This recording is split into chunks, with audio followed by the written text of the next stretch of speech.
watching AnewZ. Let's take a look at the top stories. US and Iran failed to reach an agreement after historic peace talks in Pakistan. Hungary holds a closely watched parliamentary election.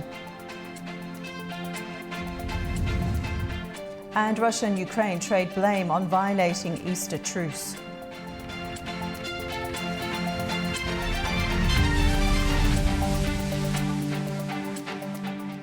High-stakes talks between the United States and Iran in Islamabad have ended without a breakthrough, raising concerns over a fragile ceasefire and the risk of renewed tensions in the region. The United States and Iran have failed to reach an agreement after about 21 hours of high-level talks in Islamabad. The negotiations, hosted by Pakistan, marked the first direct meeting between the two sides in more than a decade and the highest-level contact since the 1979 Islamic Revolution. Talks ran from Saturday into early Sunday, with 3 rounds held back-to-back and both sides exchanging written proposals. Despite what officials described as substantive discussions, major difference remained over 3 core issues: control of the Strait of Hormuz, Iran's nuclear program, and the unfreezing of Iranian assets.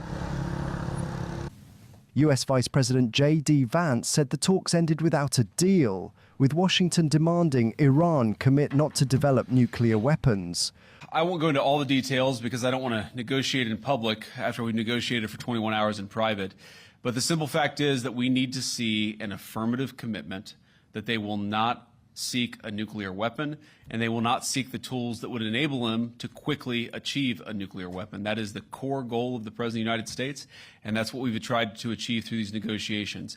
Again, their nuclear program, such as it is, the enrichment facilities that they had before, they've been destroyed.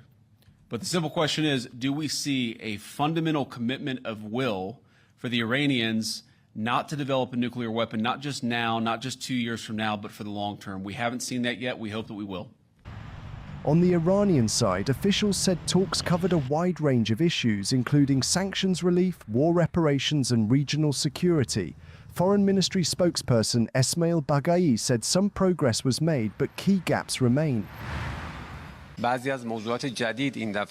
Some new topics were added to the negotiation agenda this time, such as the Strait of Hormuz or the Gulf region. These have their own conditions, characteristics, and necessities. But I think that in any case, we must, as diplomats and as the diplomatic apparatus, continue to pursue our national interests under all circumstances, using various tools to safeguard the security, rights, and interests of the Iranian people.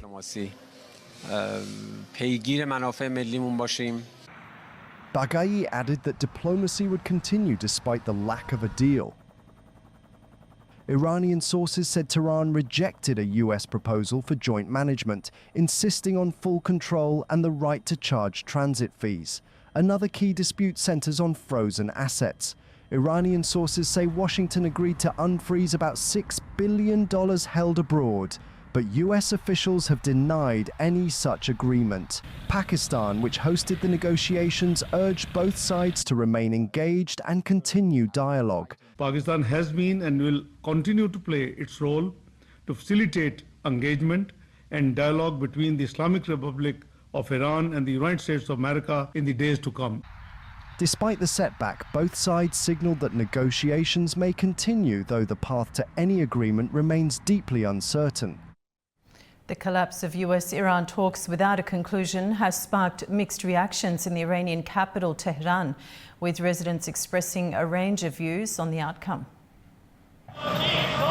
Tehran residents voiced mixed reactions after US-Iran talks in Islamabad ended without an agreement, deepening uncertainty around the fragile ceasefire.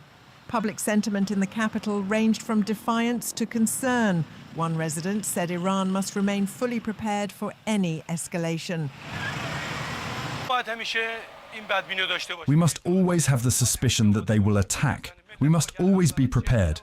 Our nation, praise be to God, in the past 40-plus days have been present on the scene. With all its being, it is unparalleled. Our armed forces are ready. and maintaining that readiness makes them stronger every day. Strong opposition toward the United States and its leadership has been expressed, accusing Washington of pushing unrealistic demands. They must yield to the demand of the people of Iran. They have surrendered in war, but they must surrender decisively and abandon their excessive demands so that this agreement can be reached, which is in their own interest. I tell to gambler, US President Donald Trump, that you have lost this gamble badly. On the streets of the capital, the mood of the people was also shaped by long-standing political tensions between Tehran and Washington. Over the past 47 years, events have occurred that have made us lose our trust in Americans, both from their support for Saddam in the 8-year war and the downing of that passenger plane in the Persian Gulf and the sanctions they imposed on us, the assassination of our scientists. In any case, common sense cannot trust anyone like that. No matter how much we extend a hand of friendship, they will eventually stab us in the back. The comments come as Iran's leadership maintains a defiant tone following the failed talks, insisting its negotiating position remains firm and that any future agreement would depend on rebuilding trust with the United States. US President Donald Trump says the Navy will begin an immediate blockade of the Strait of Hormuz, targeting vessels linked to Iranian toll payments. He made the remarks on his Truth Social platform hours after US-Iran peace talks that ended without a deal. Trump said the meeting went well, but confirmed no agreement was reached on Iran's nuclear program. US President also criticised what he called illegal tolls charged by Iran on ships passing through the key shipping route, warning that vessels paying such fees would not be allowed safe passage.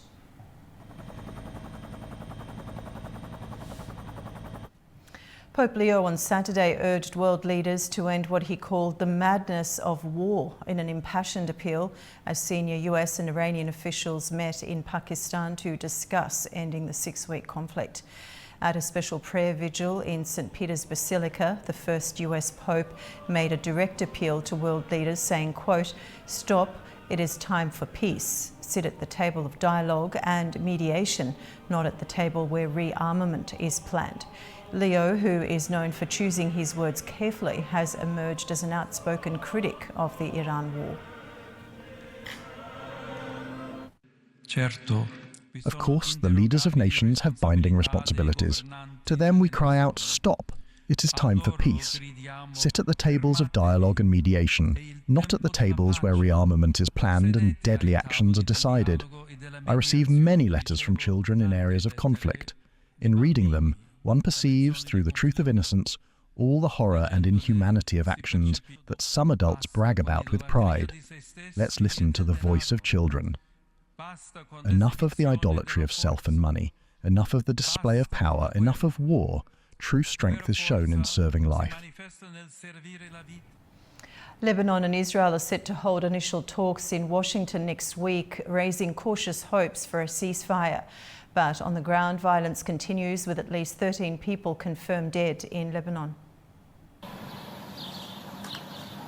Lebanon and Israel are set to hold an initial meeting on Tuesday at the US State Department in Washington in a step toward possible ceasefire negotiations.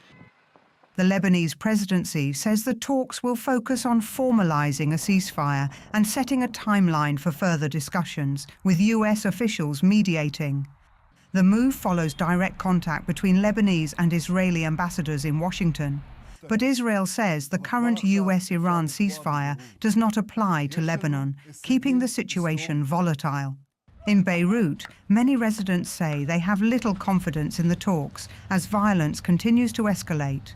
More than 90 people were killed in Israeli airstrikes on Saturday, according to Lebanon's health ministry, bringing the overall death toll since March to more than 2,000. There is around 10% hope that the negotiations succeed, only 10%. Because of one reason, the United States and Israel are deceivers. They can negotiate with you on something, and negotiations change with them to another thing.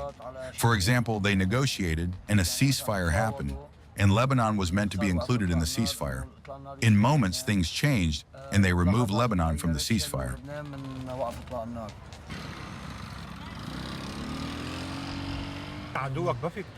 Your enemy is not someone you can expect safety from. They will not give you safety. As you can see, the destruction here, there was no warning. Nothing at all. Children and women. What can I say to you more? More destruction than this? It's unjust. Truly unjust. Lebanon does not deserve this. Meanwhile, exchanges of fire continue.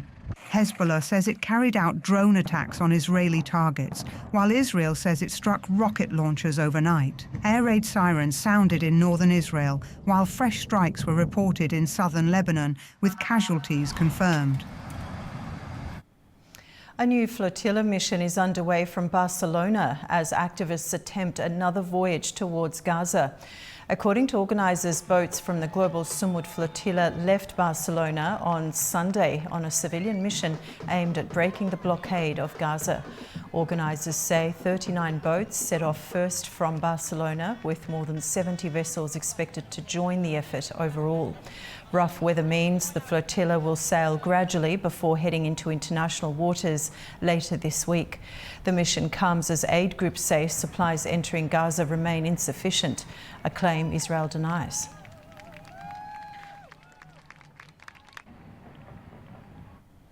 Hungarians are voting in a closely watched parliamentary election as polling stations remain open across the country. Prime Minister Viktor Orban and opposition leader Peter Magyar have both highlighted high turnout, casting the vote as a pivotal moment for Hungary's future. Orban warned that the country's security and economy are at stake, while Magyar called the day a chance for democratic change. A lot of people are voting, and the stakes are high. Hungary's peace and security can rest on just one vote today. If we fail, we face the threat of war. If we miss, Hungarian families' financial security will be in danger. This is the kind of decision that cannot be undone tomorrow. We have to protect Hungary today. That's why no single patriot can stay at home today. Only Fidesz, towards victory. Hungary is choosing, and by the evening it will be the end of the nightmare in which we have lived in the last few years.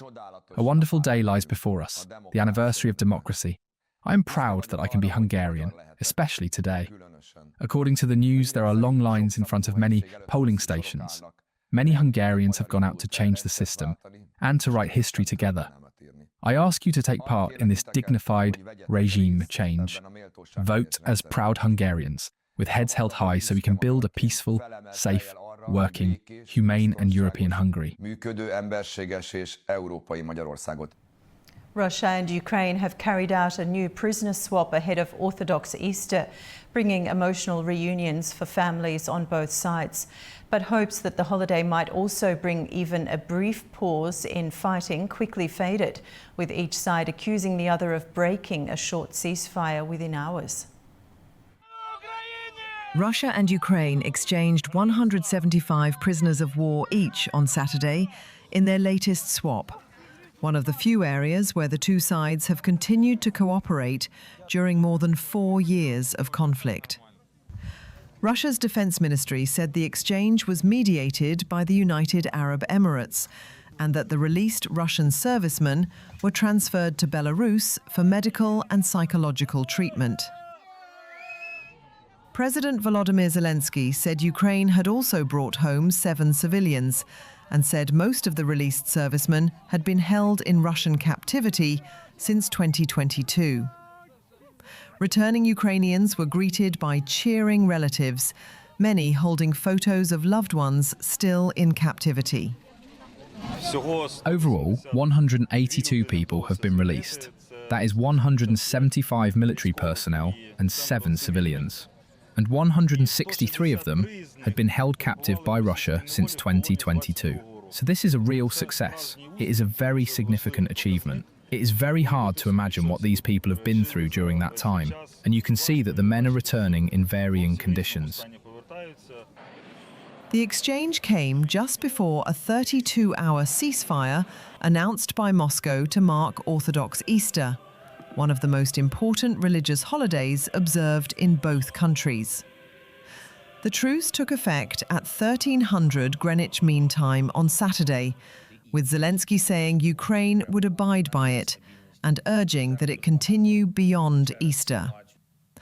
But within hours, both sides accused each other of violating the ceasefire.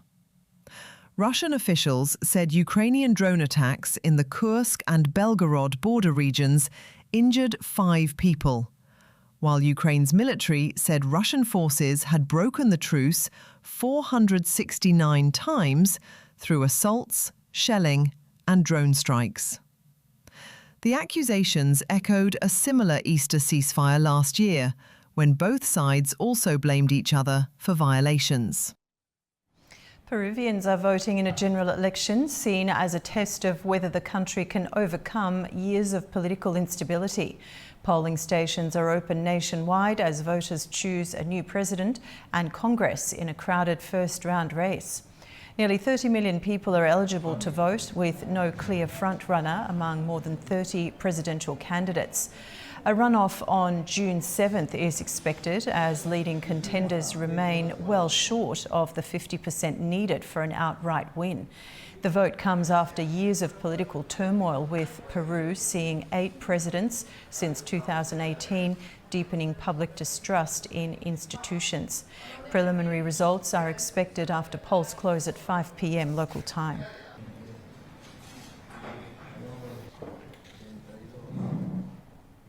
For the past 10 days, all eyes have been on space as 4 astronauts complete a journey not seen in more than half a century. Now they've safely returned home to Earth, greeted with celebrations after their historic mission. The crew of NASA's Artemis II mission have returned to Earth after a historic journey around the Moon, receiving a hero's welcome in Houston on Saturday. Astronauts Reed Wiseman, Victor Glover, Christina Koch and Canadian astronaut Jeremy Hansen landed at Ellington Field near the Johnson Space Center, where they were greeted by senior NASA officials, colleagues and international partners. It seems what they were able to accomplish. This came after the crew were airlifted by helicopter following their splashdown in the Pacific Ocean on Friday. The spacecraft safely returned to Earth, enduring the intense heat and pressure of re-entry, a critical test for future missions watched by millions around the world. Their return follows a nearly 10-day mission that saw them travel close to 695,000 miles, farther than any humans have ever gone in space. Speaking at the welcoming event in Houston, Mission Commander Reed Wiseman became emotional, saying the experience had bonded the crew forever. Christina and Jeremy, we are bonded forever. And no one down here is ever going to know what the 4 of us just went through. And it was the most special thing that will ever happen in my life. Launched from Florida on April the 1st, the crew orbited Earth twice before heading towards the Moon, flying around its far side, a route not taken by astronauts since the Apollo era more than 50 years ago. During the mission, the crew captured more than 7,000 images, including rare views of the Moon and a solar eclipse from deep space. The mission also marked several milestones, with the first black astronaut, the first woman, and the first non-American all taking part in a lunar mission. Artemis II is the first crewed step in NASA's plan to return humans to the Moon, with future missions aiming for a landing later this decade. Now let's take a look at the major stories from the region.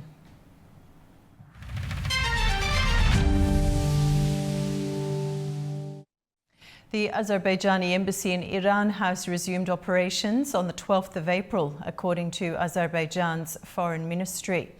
Officials say the mission will initially operate with limited staff, including the ambassador and a small number of diplomatic and administrative personnel. Embassy activities will be restored in stages, taking into account security and organisational issues. The move reflects Azerbaijan's importance on relations with Iran and its support for regional peace and stability. Russian President Vladimir Putin and his Iranian counterpart Masoud Pezeshkian have held a phone call to discuss the latest developments in the Middle East. The conversation took place following Iranian-American talks in Islamabad on the 11th of April, which Pezeshkian assessed during the exchange. He also thanked Moscow for humanitarian assistance provided to Iran. Both leaders reaffirmed plans to strengthen bilateral ties as Russia signalled its readiness to continue mediation efforts.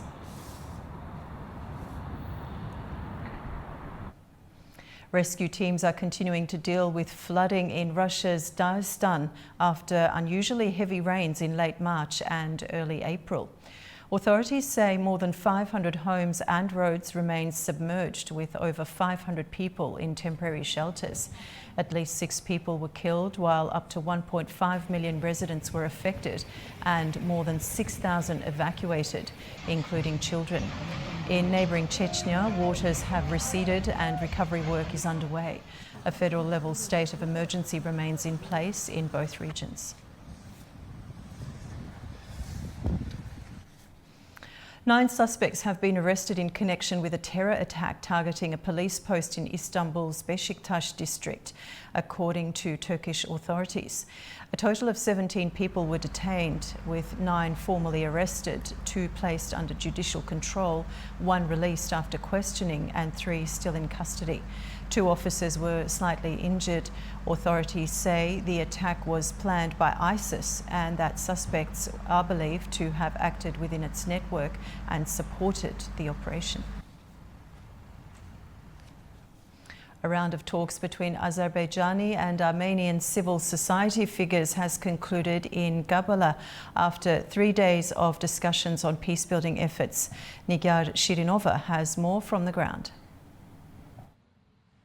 The 3-day Peace Bridge Roundtable in Gabala has now concluded, bringing together civil society representatives from Azerbaijan and Armenia in a series of discussions focused on dialogue, trust building and confidence building measures. Across the sessions, participants exchanged views on strengthening direct engagement between the societies and advancing practical steps towards sustaining the peace process. Assistant to the President of Azerbaijan, Hikmet Hajiev, also took part in discussions and held an open dialogue with participants from the Armenian delegation, responding to the questions and outlining Azerbaijan's approach to confidence building and regional connectivity yesterday. In his recent remarks, he reiterated that track to diplomacy is inherently bilateral, stressing commitments to the peace agenda and highlighting ongoing steps such as trade, transit, shipments and people-to-people contracts as part of the broader efforts to consolidate stability. The discussions also touched on regional economic connectivity, including the potential transit of projects such as the trip, alongside broader reflections on the challenges of the peace process and the importance of sustaining public support for the stability. In parallel, practical cooperation was highlighted, including continued shipments of petroleum products from Azerbaijan to Armenia, reflecting ongoing economic engagement between the 2 sides. A closing press conference was also held where media questions were addressed. I also raised the question on the future of the Peace Bridge initiative and the role of journalists and the media in its continued development. With that, the 3rd and final day of the Peace Bridge Roundtable comes to a close here in Gabala. That's all from us on this edition. Stay tuned to AnewZ for more updates. Nigar Shirinova, AnewZ, Gabala, Azerbaijan. Orthodox Christians in Azerbaijan are marking Easter with traditional services and rituals. Believers gathered in churches overnight, with celebrations continuing throughout the day. Orthodox Christians in Azerbaijan are celebrating Easter, one of the most important and oldest holidays in Christianity. We're here in Baku at the Church of Michael the Archangel, where believers gathered overnight for traditional services marking the resurrection of Jesus Christ. The celebrations began at midnight with special prayers and a procession, symbolizing the start of Easter. In the days leading up to Easter, believers follow long-standing customs, including preparing traditional foods such as sweetbread and curd desserts. On the eve of the holiday, these are taken to churches for blessing, while nighttime services and processions announce the beginning of Easter. On Easter Sunday, families gather around festive tables, share blessed food, and exchange the traditional greeting, "Christ is risen." Truly, he is risen, reflecting the core message of the celebration. Customs such as decorating and cracking eggs symbolize new life and renewal. Despite regional differences, many of these traditions remain common among Orthodox communities around the world. Easter is a time of joy and renewal for Orthodox believers, from candlelit midnight services to the sharing of blessed bread and brightly colored eggs. The holiday is marked by traditions that have been passed down for generations. Across Azerbaijan, churches remain open as the celebrations continue. Sabina Bobikirova, AnewZ. And that's the news for this hour. Stay tuned to AnewZ for all the latest updates.